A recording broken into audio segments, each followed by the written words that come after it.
This conference will now be recorded. Okay, so hope you guys are able to see the screen, and I request you to be on mute. Um, for today, I mean, after completing each of the agenda point, I will be taking few questions, and at the end of the session, again, we'll have another Q&A for 5 to 10 minutes, or if required more than that. So the first point for in our agenda is uh, what is performance testing, because LoadRunner is also one of the performance testing tool. Like we do have many other tools in the market, but this course is all about LoadRunner, right? So to understand LoadRunner, first we have to understand the basic definition of performance testing. Okay, so what is performance testing is our first agenda point. Then, because it is all about load runner, so we'll discuss load runner architecture for a few minutes, and then we'll we'll say a small practical example of how we generate a script and how we replay the script in load runner. Okay, then we'll be discussing about the course content, and then finally you have a Q&A. Okay, so this is our agenda for today. Now let's I mean, after completing each of these points, I'll be um, you know taking your questions on the on that particular concept, and at the end, we do have a separate Q&A. Okay, like 10-15 minutes Q&A we can schedule. What is performance testing is our first agenda point for today. So basically, performance testing. I mean, before I explain what is performance testing, I would like to tell about what is software testing first. We all know that performance testing is one of the aspects. What it is one of the different types of software testing, right? So within software testing, you have functional testing and non-functional testing. Okay, so functional testing is, as the name suggests, it is all about testing the functionality of the application. Okay. Now, when I say testing the functionality of the application, for example, let's say if I ask you to test, or if I ask you to check for login functionality of any application, so what will we do? We generally launch the application, we enter some valid username and password and see if we are able to log in. Also, we can see the other side of the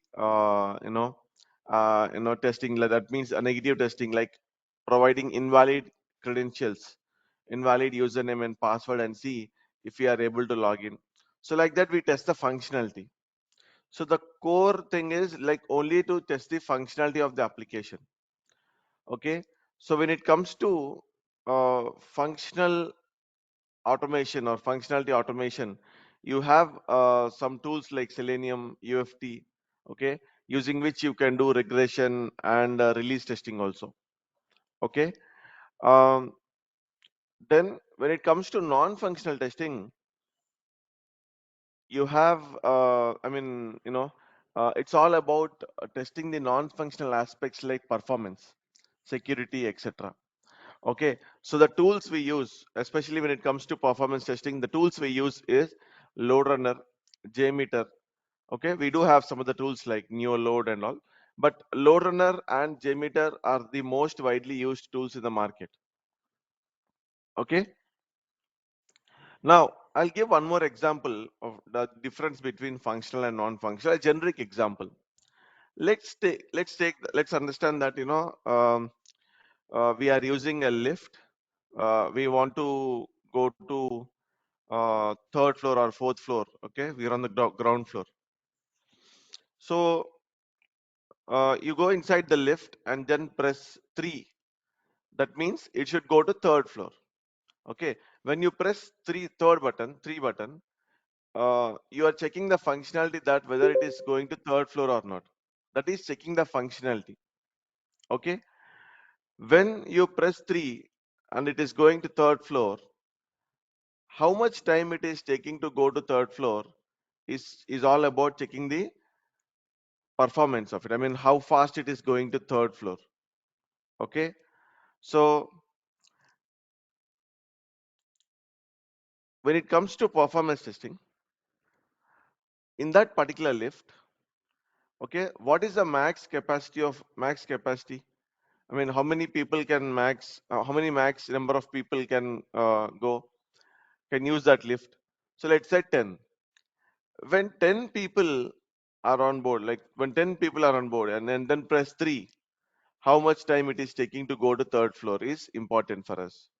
Okay, a single person in the lift pressing 3 button and then checking the performance, like how much time it is going to third floor.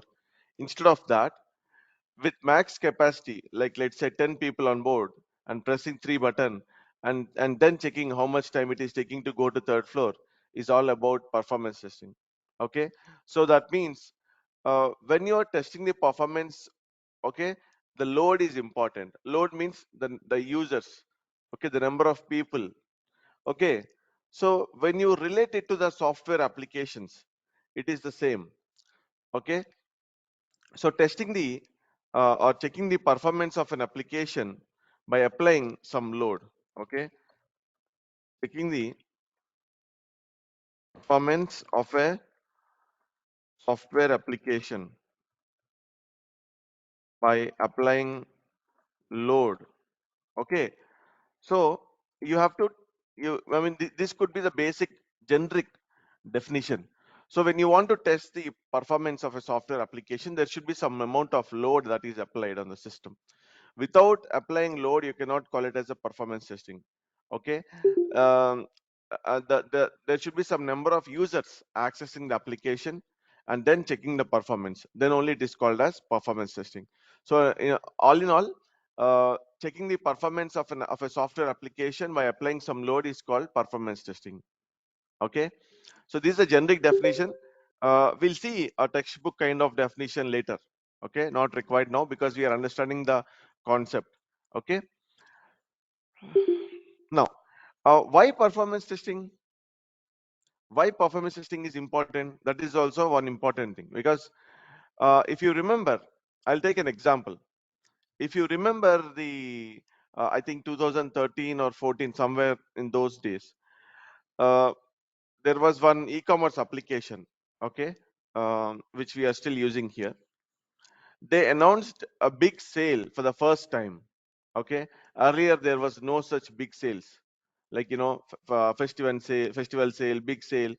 Like there was no such sales. Okay, earlier in 2013 or 14, they announced it for the first time. Around 12 p.m., the big sale started, and immediately the application crashed. Okay, but means the number of users, okay, accessing that particular application increased. Okay, they didn't expect that those many number of users will access the application, and at some point of time the application crashed. Okay, however, from next year onwards, they made sure that, okay, all the number of users were able to access the application. That means they handled the servers and all those things properly. Now from then onwards, they didn't see any application crash from that point of time. Okay, I exactly don't remember the name of the book, but long time ago, there was a book that got released into the market. I think in US, I guess. At that point of time, also to purchase that book online, more number of people access the application, and the application crashed. Okay, so that's the reason performance testing is very, very important. I mean, it's a huge business loss, right? So if performance testing is not conducted, then applications might face problems like slowness, pages loading forever, inconsistency, and may further result in business loss. Okay? Yes or no? It's directly impacting the business. That's the reason performance testing is given more importance. Okay? In last few years, uh, the amount of uh, you know projects focusing on performance testing, okay, increased drastically. Okay, so I mean, think from a normal user perspective. Let's say you are accessing some mobile application. Okay, for let's say you want to order some groceries. You downloaded some mobile app. Okay, and you're trying to order some groceries there. Let's say the application is little bit slow. Okay, you said it's okay. I mean, for the first time you are using, right? Like the same slowness is being observed since last 4 5 times. Then what will you do? You'll definitely move to or switch to some other groceries application, right? Okay. Why will a user wait? Okay, of when the application is too slow. Okay. So same thing. If you take any email provider, let's say I want to send an email. And when I'm trying to attach a file, it's taking too much time to attach a file. Okay, for some XYZ reason, and it's consistently happening. Then what will we do? We immediately switch to some other application, some other email provider. So that's the reason performance testing is very, very important. I mean, it has a direct impact on the business, financial loss. Okay. So the goal of performance testing is to find the performance bottlenecks rather than finding functional bugs. Okay. So this is very, very important point. We will not focus on functionality, guys. We will focus on the performance bugs. So bottleneck means a performance issues. In performance testing terminology, we call it as a bottleneck. Okay, instead of issue, we call it as bottleneck. So I by this time, I guess you got to know like what is the importance of performance testing. Okay, any questions as of now?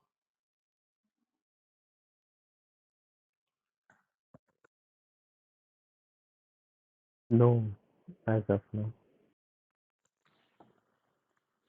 Okay, so let me go to the next point. Uh, so load runner architecture. As I said, there are various tools in the market, and load runner and JMeter are the most widely used tools. They occupy major share in the market.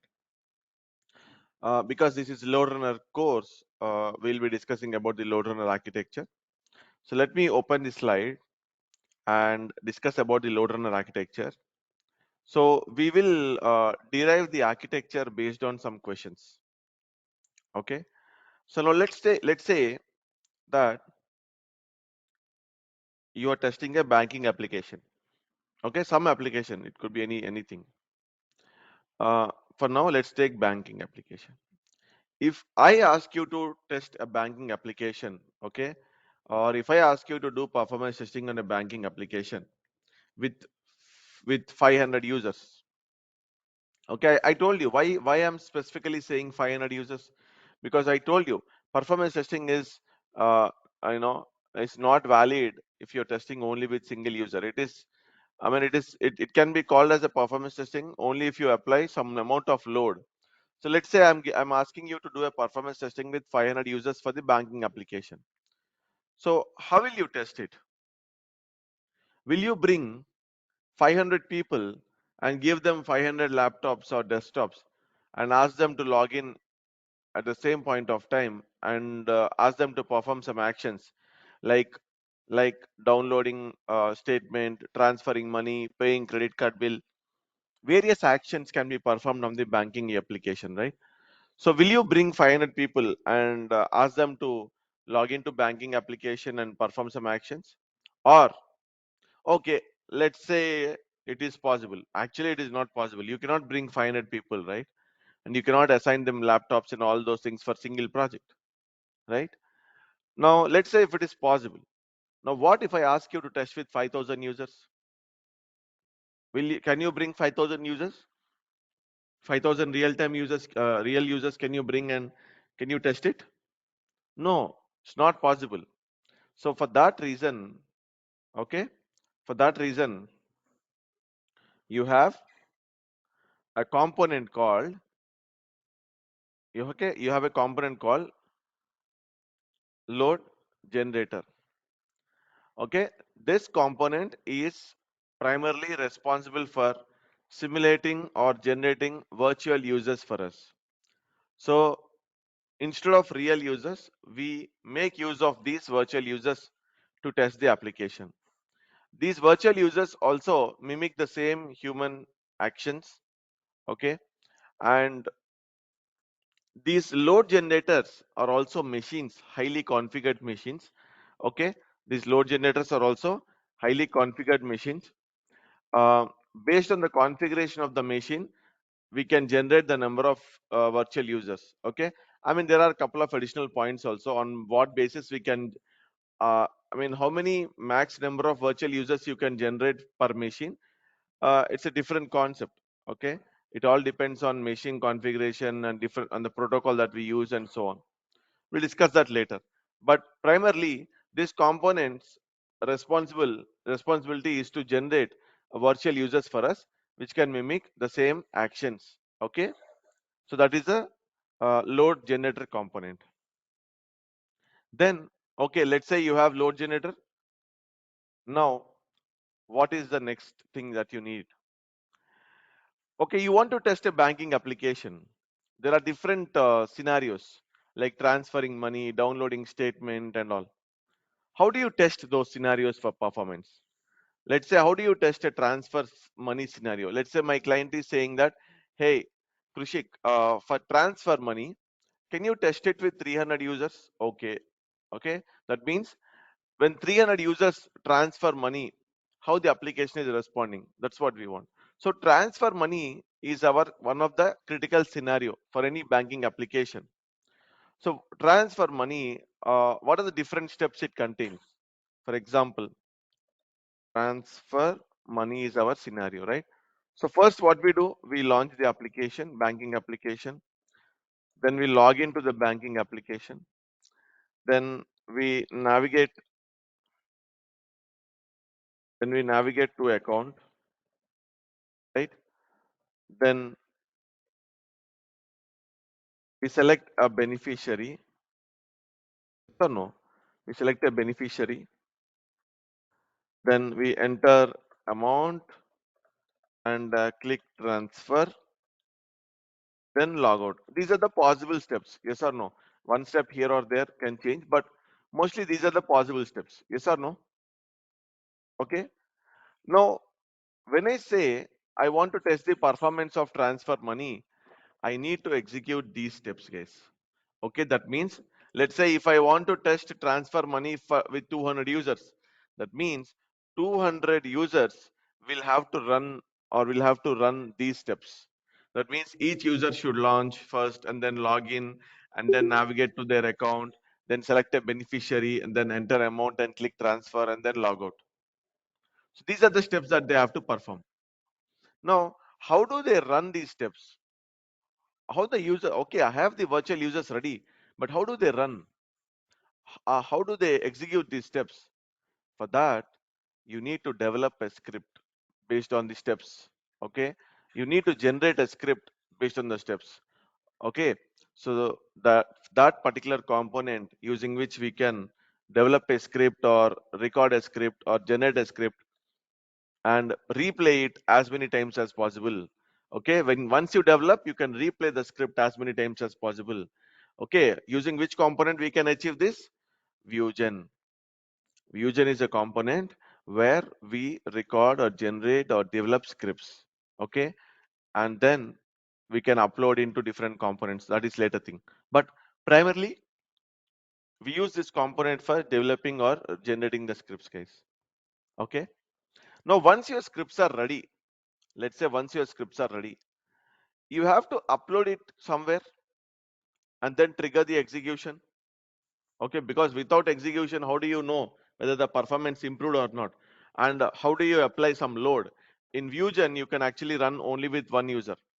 But when you upload it into to a component where we can trigger the test, create a scenario, and then you know in that component you can run with multiple number of users. So that component is called controller or performance center or load runner enterprise, whatever it is. Okay. So what are the scripts you develop here? You will upload it into controller, and here you create a scenario. Okay, basically when I'm saying creating a scenario, we have different types of load testing, performance testing, like load test, endurance test, and so on. So we create a different type of scenario here, and then we trigger the execution. Okay. Now, once the execution is complete, okay, so we should analyze the results. So for analyzing the results, okay, we have a separate component called analysis. So using this component, we will analyze the results. It's a good component which will provide various metrics in terms of graphs, and it provides multiple insights about what went right, what went wrong during the performance test. Okay, um, this is for simulating virtual users. This is for developing or generating the scripts. What are the scripts we develop? We upload it into controller and we trigger the execution. We just trigger the execution, guys. Okay, and the actual execution will happen here. That means all the scripts and related files will be transferred to load generator machine, and the actual execution happens here, and the data will be returned. The results, logs, everything will be returned back to controller. This transferring of files between these two components will be taken care by something called agent process. Okay, agent process will act as a bridge between controller and load generator. It is responsible for transferring of files, data, logs, whatever it is, between these two components. Okay, and then finally, when the test is done, you can make use of analysis component to analyze the results in detail. So all in all, this is a basic understanding of the load runner architecture. In future, okay, in our upcoming sessions, we'll probably at some point of time we'll come back to this and discuss few more points. Any questions as of now?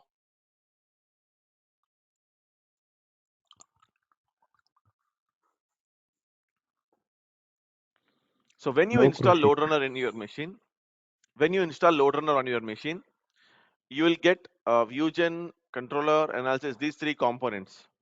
Okay, so these three components will be installed on your machine. Basically, your laptop can act as a load generator. Okay, so in this approach, you can happily do a performance testing in your laptop as well, with limited number of users. Okay, so this is about LoadRunner architecture, guys. Let me go to the agenda. Okay. So if you don't have any questions, I'll go to the third point, which is nothing but sample, record, and replay. Now, can anyone tell, based on the discussion happened so far, can anyone tell which component I have to use for this particular point here? Eugen, Vyujan. Eugen, yes. So Eugen. as I said, once you install, you'll get that component, right? So just in the search bar, just type Eugen. Okay, you'll get to see this. Click on it, and it will launch Vugen.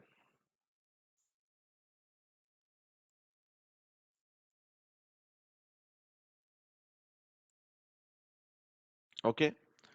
Now, because it's a sample recording of the script, what I'll do is I'll take one small sample application. I'll record few steps. Like the sample application is for now. I mean, okay, it is Web2s. The steps that I'm going to record is launch Web2s application. Okay, then login, then log out. These three steps I'll record, and I'll explain you how the code is getting generated. Okay, I'll simply replay it there itself. Okay, uh, let me go, before I start recording, I just have to start the Web2 server, then only the application will work. Okay, there is some, we'll discuss these things later. Okay, now go to Vugen, click on file. This is the screen that comes, okay, as soon as you launch Vugen. We'll discuss, things later. But for now, let me go to File, click on New Script and Solution. Okay, and here there are multiple protocols. You have to choose web protocol because we are dealing with a web application. So for web application, by default, it is web HTTP HTML protocol. And here you have to choose the location where you want to save the script, and basically this is a script name. So I'm going to change the script location. Okay, so I'm going to change the script location. One second, let me. Okay, so I'm going to create a new folder.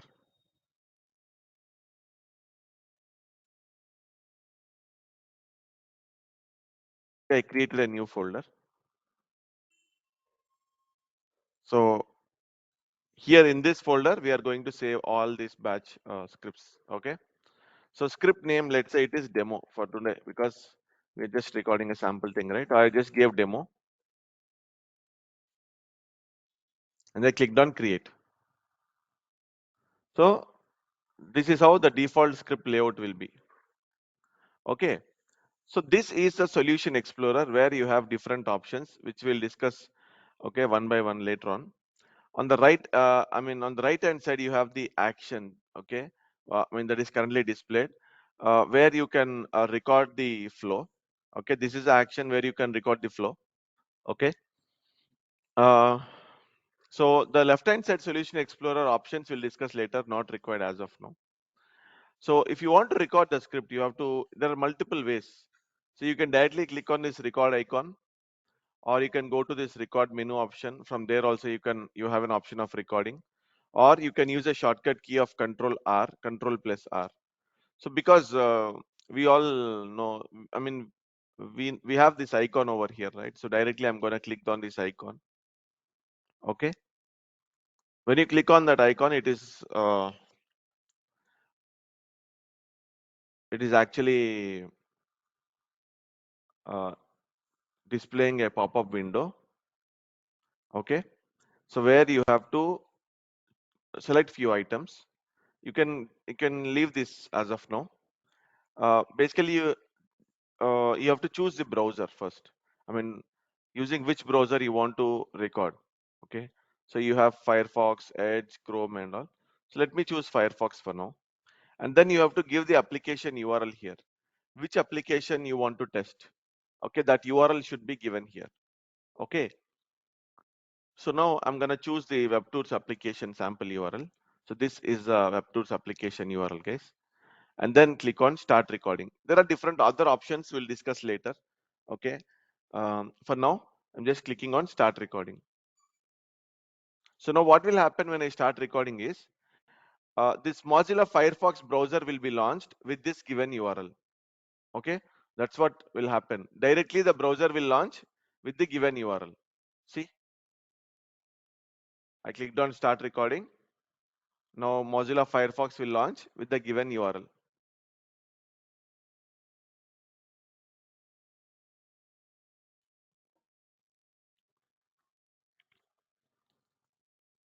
Okay. See, Mozilla Firefox is being launched with the given URL.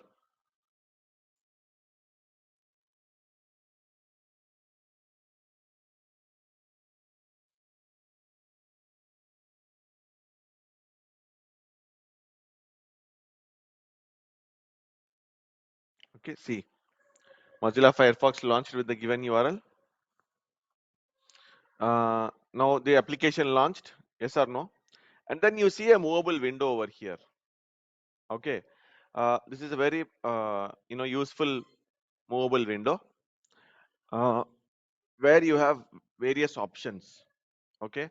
So something like and you see there is some number which keeps on increasing here. Okay. So don't worry if that number is increasing. Actually, it's a good sign for us. If the number is increasing based on the actions you perform on the UI, that means the tool is able to record the application successfully. Okay, that means the tool is not finding any issues. Okay, the recording is happening, okay, properly. Now Along with that, you have various other options, like you have, stop recording, pause recording, cancel recording, into which action you want to record. We'll discuss this later. Okay, this is rendezvous point. This is we'll discuss later. Okay, comments. Okay, checkpoints and all. All these options we'll discuss later. For now, we'll discuss these two important ones. Okay, for today. What is this? This first icon says insert start transaction. Okay, that means whatever the action you are about to perform, give a name to it. Okay, and then go ahead and perform the action on the UI. And then after performing the action on the UI, then again click on this insert end transaction. That means for whatever the action you perform, just start that transaction, perform the action, and end the transaction. In that way, you will be able to capture how much amount of time, okay, it is taking for that particular action. Okay, now can anyone tell me what is the action that I have to perform now on the UI? You need to What is the enter action that I have to credentials. perform? Logging, Login. logging. Okay, yeah. So now I have to click on this insert start transaction, and I can give the transaction name as, let's say, login. Okay, and I'll click on OK. Then I'll not end the transaction. First, I'll go and perform the action on the UI. So I'm gonna go ahead and enter the username and password and click on login button. So the user logged in successfully. So just wait for 4 or 5 seconds or the page to load completely, and then go ahead and click on this insert start transaction. That means you end this transaction. Sorry, insert end transaction. Okay, end this transaction, login. Done. Now, what is the next action I have to perform on the UI?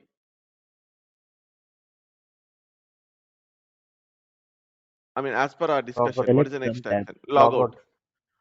Log out, right? So here, log out. So I'm going to start a transaction. I'm going to name it as logout, and go ahead and click on the sign off button on the left hand side. Okay, user logged out successfully.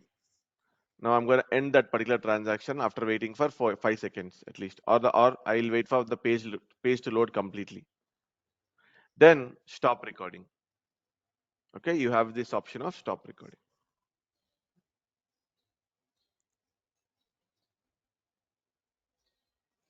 Now, once you click on stop recording, it is generating the script.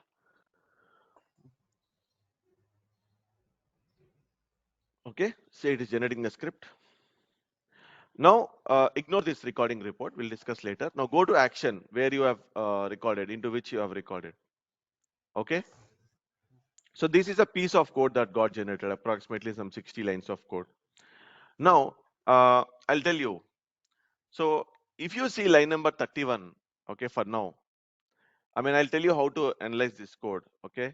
So if you see line number 31, what it says, LR underscore start underscore transaction. Basically, it's a LR inbuilt LR method, which is used for starting the transaction. So when you record the script, when you clicked on insert start transaction, so when you click on that and when you gave a name to it, this piece of code got generated. And then if you see line number 50, it says LR underscore end transaction login. That means this piece of code got generated when you ended the transaction, login transaction. In between that, you went ahead and I entered username and password and clicked on login button, right? Sign in button.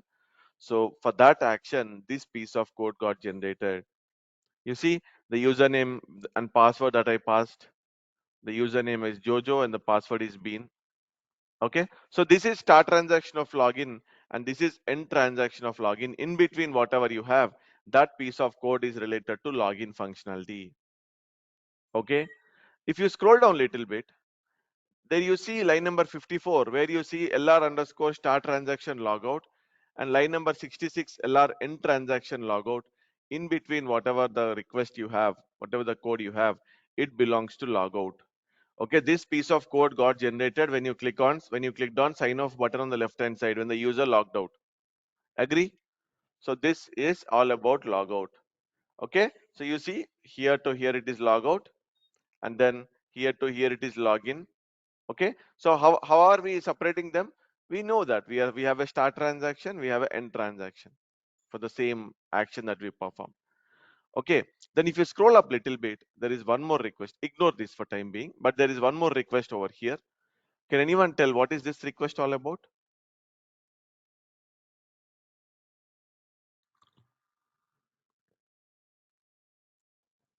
You Go to have one main request here. URL. Go to main URL. Yes. Click browser. Browser. So any other I mean, what is that Unwanted. action name? No, no, not unwanted. How can you say unwanted? See, here you have log out. Okay. Here you have login. So before that, what is this request then? Web URL. Launch, Then launch. right? Launch. Launching of the Yeah. application, right? So without launching, you cannot have login, logout, right? Yes, you can have, but if you think practically, you should first launch the application. But for launching of the application, for this request, you don't have a start transaction or end transaction. Why? The reason is uh, when you clicked on start recording here, okay, when you click on start recording here, by the time that movable window appeared, where i uh, where I have an option of inserting a start transaction and end transaction, this browser automatically launched with this given URL. That's the reason I didn't get an option to provide a start transaction and end transaction for that. Okay, however, you have to do it manually, because if you don't do it, it will not tell you how much time it has taken for launching of the application. So if you want to write it manually, what you have to do, just write the function name lr underscore start underscore transaction in small letters. Okay, semicolon, and give a name to it. What is the name? In double quotes, I'm giving launch. See that? And can anyone tell where should I write the lr underscore end underscore transaction? Uh, LR start After logout. transaction login. After logout. Before Uh, login transaction. So we have to end it. I mean, we have to end the launch before login, right? So I have to write anywhere after line number 31, anywhere after this, right? So here I have to write lr underscore end underscore transaction, lr underscore end underscore transaction. Here I have to give the same name. I cannot give any other name. All the spellings must be same. Okay, case sensitive also. We'll discuss what happens if you give a wrong transaction name later in our upcoming session. And then as per the syntax, you have to write lr underscore auto.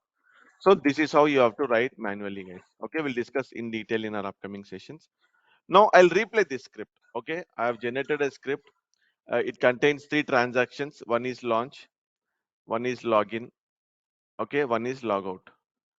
When I replay, how do I replay? I have a replay icon over here. If I click on it, it will replay the script. Okay, with only once. By default, only once it will replay the script. And it will tell you, it will give you the approximate response times, how much time it is taking. So see here, launch, okay, has taken 0.51 seconds. Login has taken 0.356 seconds. Logout has taken 0.279 seconds approximately. They have taken, that much amount of time. Now, you can ask me, sir, how much time, how much is acceptable here? Basically, whatever the action you perform on the UI. So according to the industry standard, you have to get any response time between less than 2 seconds. That means if you launch, the launch page should load in 2 seconds. If you log in, the login should complete in 2 seconds. If you log out, the logout should happen in 2 seconds, within 2 seconds. That is the industry standard. But in some projects, depending on the project architecture, complexity and all, the client will accept like 3, 5, 7 seconds also max. Depends. Okay. But the applications which are used by the end users, okay, uh, there they will take this as a criteria. They will not allow any response times to go beyond 2 seconds. Response time means the amount of time taken for the request to go to server and then come back with the response. Okay, we'll discuss that later. But all in all, 2 seconds is the industry standard, guys. Okay, any questions so far? We have recorded the sample script, right? Just to make you understand like how the recording will be done, how the replay will be done.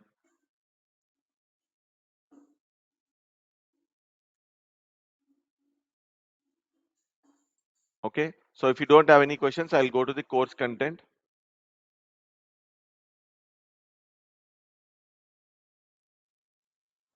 Okay, so let me go to course content. 1 second, let me have course content here, but let me go to the website once.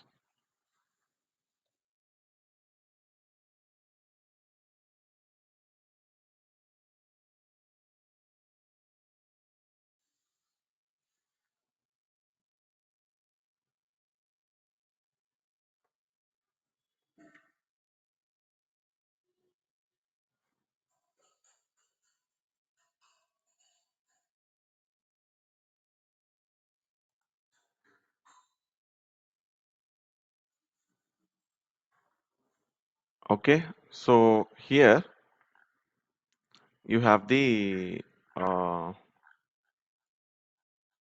second. See, the course content is listed over here. Okay, let me check.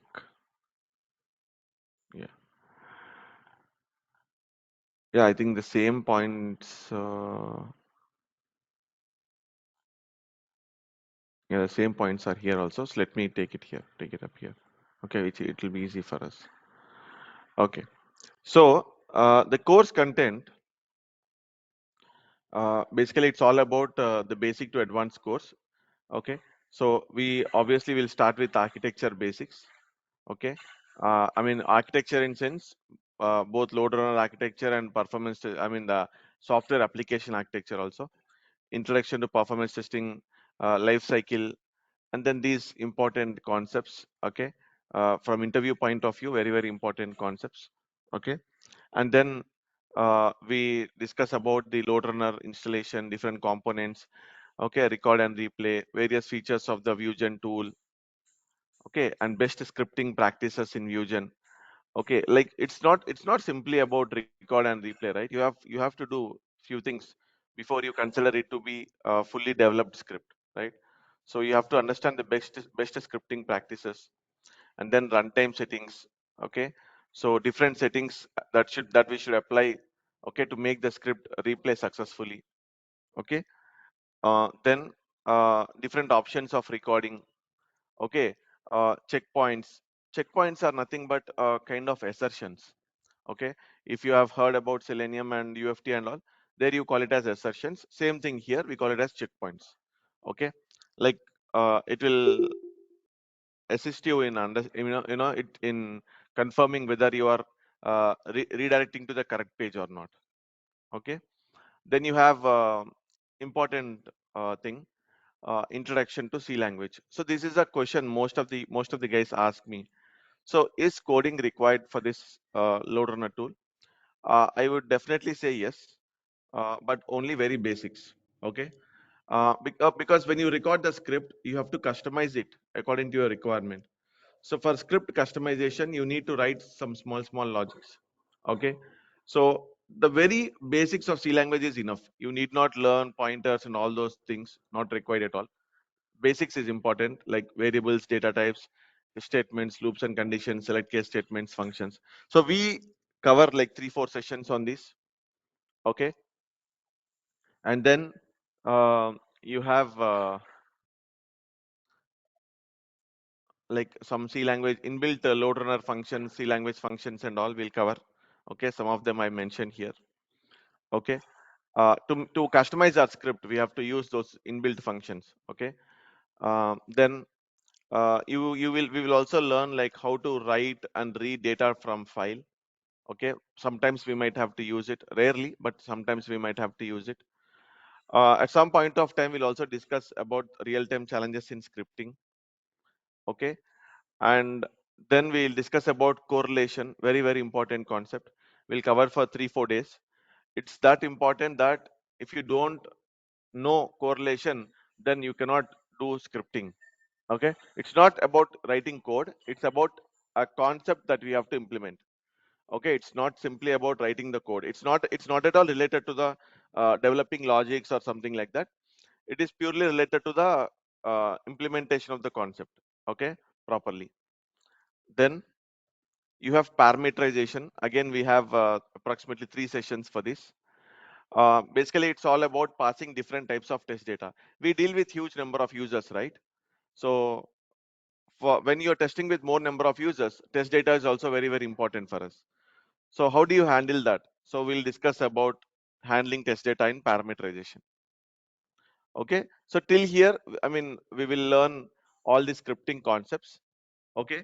And then once the scripts are ready, I mean, once we practice on multiple applications, once we develop few scripts, okay, we will then upload those scripts into controller. Okay, and this time from this batch, we are trying to add, sessions on LRE also. Okay, um, so controller and LRE both are same actually, but the UI looks different. Okay, I'll tell you at that time how it is different, but the options or or the entire the way we create scenarios, the way we execute, everything is same. Okay, so the way we these concepts, all these things are same in both controller and LRE. So we'll discuss that as well in this batch. And then we have different concepts from analysis. Okay, and what we have to monitor. Okay, when the execution is happening, what are the different types of errors we see. Okay, how to handle those errors, all these things we learn. This analysis I told you, right, it's a different component which provides various metrics with by giving us various graphs as well. So these are the various metrics that we monitor. Okay, and then we discuss about analyzing results and providing our observations, and we draft an email with all our observations to client. Very very important, because based on our observations, based on our inputs only, the client will take a decision. Okay, and then uh, we actually practice on multiple applications, because every application is different and every application might have some challenges. So we'll try to practice on multiple applications. Okay, then we have one concept called virtual table server. Actually it is also similar to parameterization, but in a different way. We'll discuss that. And then we have interview question and answers. So we have a couple of sessions on interview question and answers. Okay, I'll be providing an interview questionnaire document as well for you with question and answers. Then these are some of the bonus topics which we'll discuss, like fiddler har file scripting. Then we discuss about APM tools, like monitoring tools like AppDynamics or Dynatrace. So I will be taking a live session either on AppDynamics or Dynatrace. The other session I'll be giving the other tool I'll be giving a recorded session for you. Okay, because of tool compatibility in my machine. I mean, one of the tool is not working always. I mean, in sense, like both are rivalry. I mean, both are competitors, like Dynatrace and AppDynamics. So when I install LoadRunner, when I install AppDynamics, so Dynatrace is having some issues, and when I install Dynatrace, AppDynamics is having some issues. But nevertheless, I'll take one live session for any of these, and the other tool I will give the recorded session for you. Okay, so both the tools will be covered in that way. Okay, so very very important. Without these tools, nowadays no performance testing project is there. Okay, it's that important. APM tools, application monitoring tools, they are used to continuously monitor the application performance. Okay, so what are the different metrics that we monitor, and all those things we'll discuss later. Then I will give you some high level information on what is CI/CD and Jenkins. Okay, how is it related to the performance testing, I'll tell you. We can also trigger some local scenario from Jenkins, local scenario, local from file system in Jenkins. I'll take one additional session on TrueClient, which is a different protocol. Okay. Um, some of you might know what is TrueClient. Some of you might know what is what. Some of you might not know what is TrueClient. We'll discuss that later, but it is one of the protocol. Okay, it has its own advantages and disadvantages. For that, we'll have a separate session. Okay, and then we'll also discuss about heap dumps and thread dumps, like why we have to download, how we have to download, how do we analyze those dumps. Okay, I'll tell you some information about it. And then we'll also discuss about some algorithms, load balancer algorithms. And then I'll also give you some recorded session of connecting to DB through LoadRunner. This can be either a live session or a recorded session. Okay, but anyways, you'll get that content for sure. Okay, and then you will also get a recorded sessions of all the web services. Like, not every application is UI based, right? So some of the applications can be web services also. So that's the reason the recorded sessions of web services will be provided to you along with this course. Okay, so you can so where you will learn how to do performance testing for web services, where you learn how to do performance testing for web services. Okay, any questions so far? So now I'll open the forum for Q&A. Okay, before you ask me some questions, I'll tell you some of the things. Course will be like, like 40 to 45 sessions. Okay, every day, Monday to Friday, same time. And sometime or the other, when when everyone is okay, I'll be taking some weekend sessions also. Not every week, but depending on the requirement. Okay, like for example, I have to run a load test. Load test I have to run for 1 hour. I have to prepare for that load test. I have to do some pre-work for that. I have to explain what is happening during the test. It will take like approximately 2 hours, approximately 2 hours, like for that session. So 2 hours we cannot afford on weekday, right? So that's the reason for that kind of session I'll take on weekend. Okay, so where we have to learn for it for 1.5 to 2 hours for that session. Okay, then Monday to Friday, 40 to 45 days. And uh, any questions from you?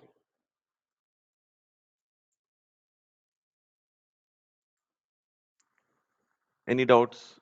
So you have some time, right? You can ask as many doubts as you want. So whatever doubts you have, you can clarify. You can ping in the chat window if you want to. If you don't want to ask directly, ping in the chat window. I'll take questions from chat window.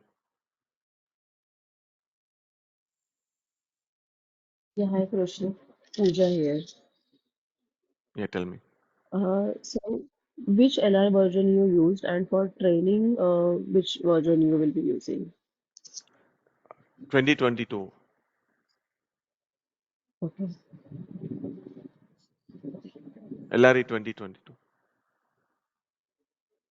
No, you might Sir, have will have the guys who has little knowledge, they might think that LoadRunner has 12.5, 12.6 versions, right? No, these are outdated.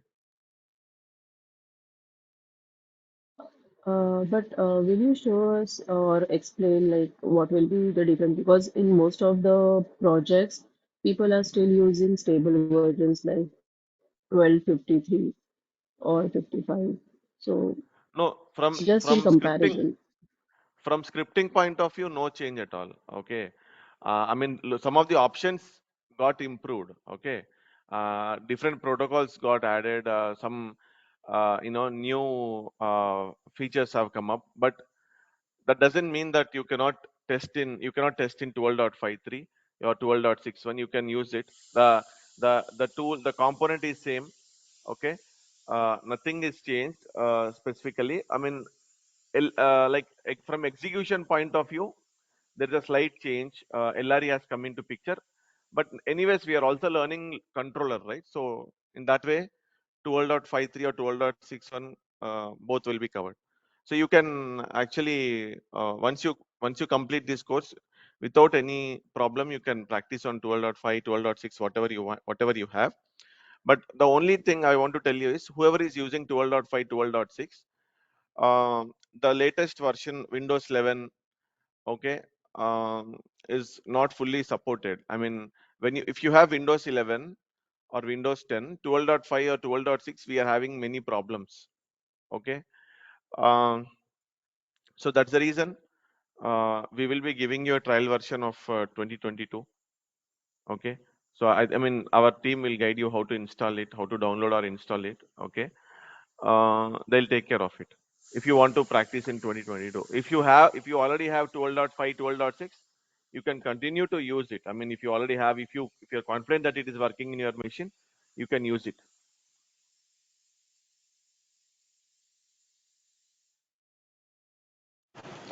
Sir, will have any real-time project training?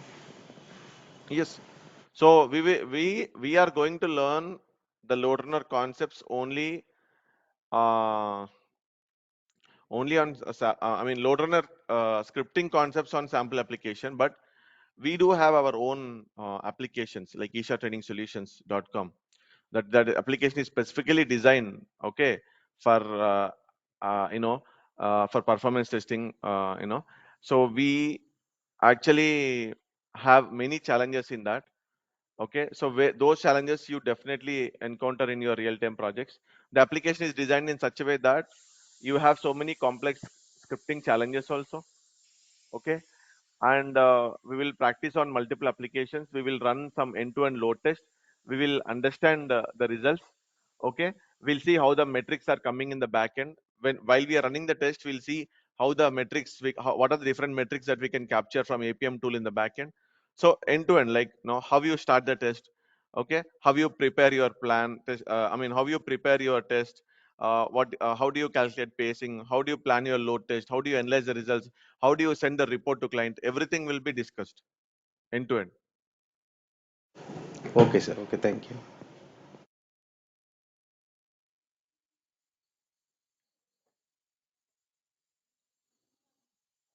Okay, any questions?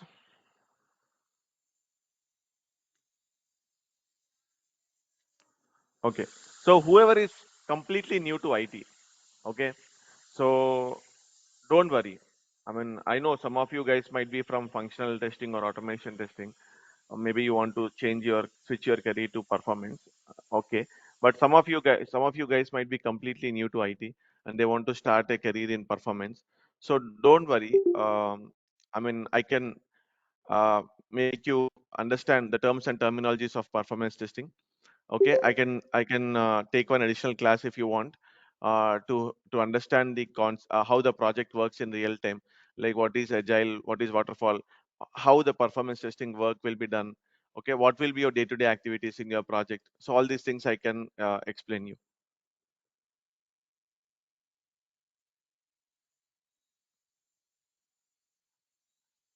Okay, any other questions?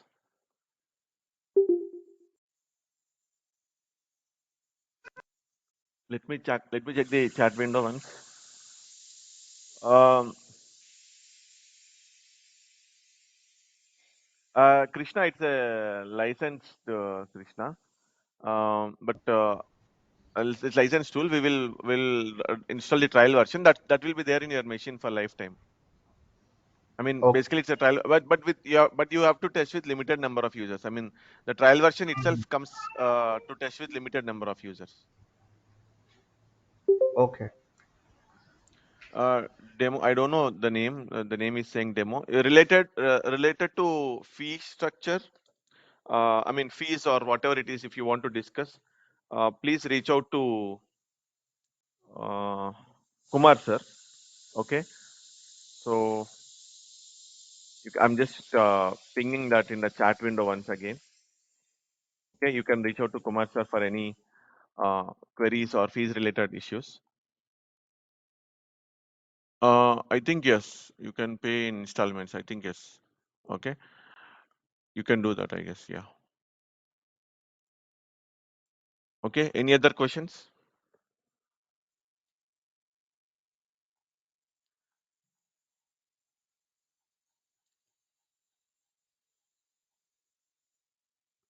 Is there any certification level in LoadRunner?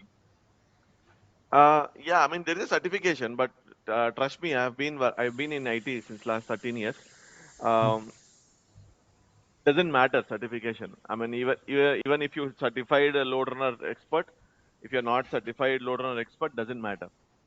Okay. I mean, skill is important, especially if you are working in India.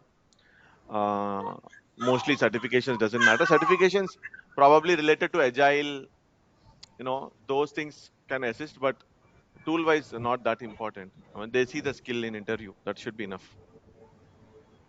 Okay. However, if you want to do certification, there is a course. I mean, not course actually. There is a certification, HP Load Runner, Micro Focus Load Runner certification that is available. Okay, and once you complete this course, you will get a, I mean, certificate from Isha also. Okay, like this. So you'll get a certificate that you have completed the course, so and so, so and so. Okay. Yeah. Any other questions?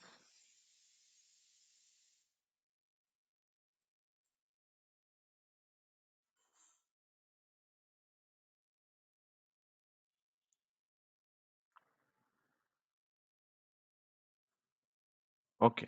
So if you have any further questions, right, please do reach out to me on WhatsApp. I'm there in the WhatsApp group. I'll ping you after this course in the WhatsApp group. You can, if you have any course related queries, you can reach out to me. If you have any fee related queries, I pinged you the number, right? You can reach out to them. You can like give 3 to 5 years of experience, 3 to 4 years easily.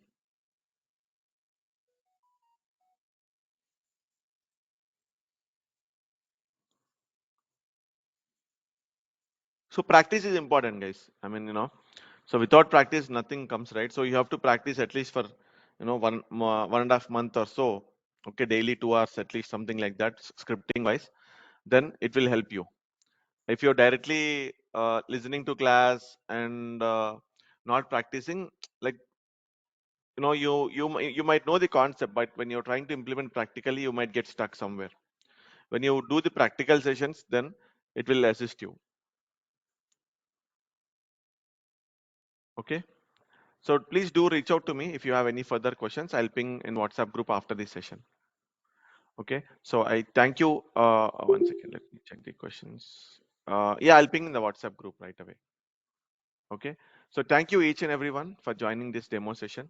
I hope to see all of you in the upcoming sessions as well. Have a great rest of the day.